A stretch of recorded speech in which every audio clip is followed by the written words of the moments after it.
Hi all, welcome to second lecture. तो ये lecture में हम देखेंगे कि मशीन लर्निंग क्या होता है, हम उसको डिफाइन करेंगे, उसके एग्जांपल्स देखेंगे और साथ साथ उसके अलग अलग एप्लीकेशंस भी डिस्कस करेंगे। ठीक है, सो लेट्स गेट स्टार्टेड।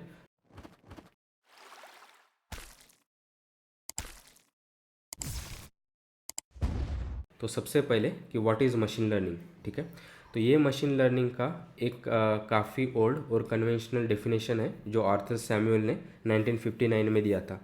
तो उन्होंने कहा था कि मशीन लर्निंग यानी कंप्यूटर साइंस का ऐसा फील्ड जो बेसिकली फोकस करता है कि कंप्यूटर्स को ऑटोमेटिकली लर्न करने में विदाउट एक्सप्लिसिटली प्रोग्राम। ठीक है, तो स्टडी ऑफ एल्गोरिदम्स जो सेल्फ लर्न हो उनको हम मशीन लर्निंग कहेंगे। ठीक है, और ये मशीन लर्निंग का सेकंड और थोड़ा सा न्यू डेफिनेशन है जो बेसिकली टॉम मिशेल ने दिया था, I think in late 90s। ठीक है, तो उन्होंने मशीन लर्निंग को इस तरह से डिफाइन किया था कि मशीन लर्निंग यानी अल्गोरिदम का स्टडी और ऐसे अल्गोरिदम जो बेसिकली कुछ टास्क या सेट ऑफ टास्क पे काम करते हैं और उनका परफॉर्मेंस एक्सपीरियंस के साथ इम्प्रूव होता है। ठीक है, तो ऐसे अल्गोरिदम्स के स्टडी को हम कहेंगे मशीन लर्निंग। ठीक है, तो उन्होंने उसको ये तीन टपल में डिफाइन किया था कि पी परफॉर्मेंस, टी टास्क और ई एक्सपीरियंस। ठीक है, और एक्सपीरियंस बेसिकली हमारा डेटा होगा। तो इसको हम एग्जांपल के थ्रू समझते हैं। तो से एक हमारा सिंपल सा एग्जांपल कि गिवन पिक्चर हमको डिटेक्ट करना है कि क्या वो पिक्चर कैट का है या कैट का नहीं है। ठीक है, तो ये केस में टास्क क्या होगा, इट्स सिंपल कि हमारा जो भी एक इनपुट इमेज है तो हमारा टास्क क्या होगा कि वो हमको डिटरमाइन करना पड़ेगा, यानी हमारे प्रोग्राम को आइडेंटिफाई करना पड़ेगा कि क्या वो पिक्चर में कैट है या नहीं है। ठीक है, और एक्सपीरियंस, और जैसे हमने बात किया था कि मशीन लर्निंग में एक्सपीरियंस कहाँ से आएगा, सिर्फ डेटा के थ्रू आएगा। ठीक है, तो यहाँ पे डेटा होगा बहुत सारे इमेजेस। ठीक है, इनफैक्ट लेबल इमेजेस। तो हम बहुत सारे कैट की इमेजेस देंगे और ये भी बोलेंगे कि ये कैट की इमेजेस है, और बहुत सारे नॉन कैट की इमेजेस देंगे और ये भी बोलेंगे कि ये नॉन कैट है। ठीक है, और फिर हम ये एक्सपेक्ट करते हैं कि वो प्रोग्राम ये हमारे डेटा से कुछ इन्फर करे और वो लर्न करे कि कौन से कैट है और कौन से नॉन कैट है, और फिर हम चाहते हैं कि वो एक्यूरेटली प्रेडिक्ट करे एक नए इमेज पे कि वो कैट है या नहीं है। ठीक है, तो वो होगा हमारा एक्सपीरियंस, और हमारा परफॉर्मेंस क्या होगा कि वो नए डेटा पे कितना एक्यूरेटली प्रेडिक्ट करता है, यानी अगर हम कुछ नया इमेज देते हैं तो क्या वो करेक्टली आइडेंटिफाई कर पा रहा है कि वो कैट है या नहीं है। ठीक है, से फॉर एग्जांपल 100 में से उसने 90 टाइम्स अगर करेक्टली आइडेंटिफाई किया तो हम कहेंगे उसका एक्यूरेसी 90% है। तो एक्यूरेसी एक परफॉर्मेंस मेजर हो सकता है। इनफैक्ट बहुत सारे परफॉर्मेंस मेजर है जो ये कोर्स में हम आगे डिटेल में डिस्कस करेंगे। ठीक है, लेकिन इस तरह से एक टास्क, उसका कुछ डेटा यानी एक्सपीरियंस और एक परफॉर्मेंस मेट्रिक, इन तीनों से अगर हम ये आइडेंटिफाई करते हैं कि उसका परफॉर्मेंस एक्सपीरियंस के साथ वो पर्टिकुलर टास्क के लिए अगर इम्प्रूव हो रहा है तो वो मशीन लर्निंग है। ठीक है, उसी तरह अगर कोई ईमेल स्पैम है या नहीं है वो भी डिटेक्ट करना है, तो उसी तरह रहेगा कि टास्क हमारा क्या रहेगा कि गिवन ईमेल हमको डिटरमाइन करना है कि वो स्पैम है या नहीं है। स्पैम यानी बेसिकली एक हजार्डस ईमेल जहाँ पे कुछ डेंजरस लिंक्स होंगे या कुछ फेक ईमेल्स होंगे वो। ठीक है, जैसे हमारी जीमेल और बाकी के भी हमारी जो ईमेल सिस्टम्स है उसमें ऑलरेडी इनबिल्ट है, और वो बेसिकली आइडेंटिफाई करते हैं कि कौन सी ईमेल प्रॉपर है और कौन से स्पैम है। ठीक है, तो वो केस में टास्क जैसे एक ईमेल स्पैम है या नहीं है, तो हमारा एक्सपीरियंस यानी डेटा क्या रहेगा कि इनपुट ईमेल के टेक्स्ट स्पैम के और नॉन स्पैम के, और फिर हमारा परफॉर्मेंस मेजर उसी तरह रहेगा कि हम कितना एक्यूरेटली एक नए ईमेल को स्पैम या नॉन स्पैम में प्रॉपरली आइडेंटिफाई कर पा रहे हैं।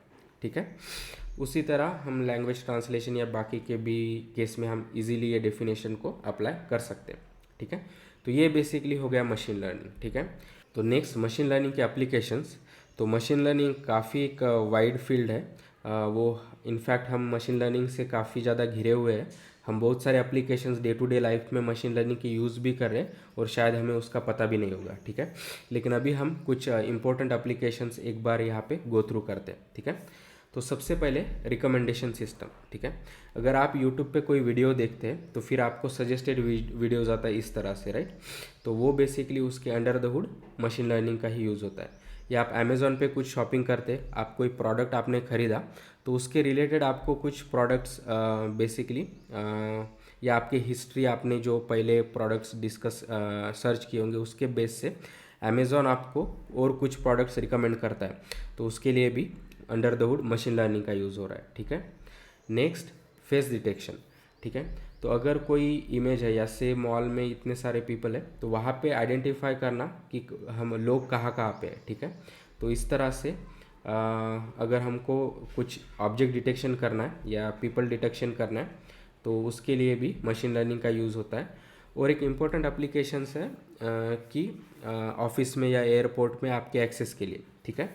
तो जब भी आप ऑफिस के एंट्री गेट पे जाएंगे तो आपका इमेज स्कैन होगा, आपका फेस स्कैन होगा, और उसके बेसिस पे आपको एंट्री अलो किया जाएगा या डिनाई किया जाएगा, ठीक है। तो ये भी काफ़ी सारी कंपनीज़ में आजकल यूज़ हो रहा है। तो ओल्ड जो एक्सेस कार्ड थे उसकी जगह आपका फेस डिटेक्शन या आपका फेस स्कैन होके ही आपको एंट्री अलो की जा रही है, यानी आपको एक्सेस आइदर अलो किया जा रहा है, परमिट किया जा रहा है या डिनाई किया जा रहा है, ठीक है। तो ये भी एक मशीन लर्निंग का काफ़ी यूज़फुल एप्लीकेशन है। थर्ड, आपने सेल्फ ड्राइविंग कार्स के बारे में काफ़ी सुना होगा, जैसे गूगल और टेस्ला की, ठीक है। तो उसमें भी मशीन लर्निंग का यूज़ होता है।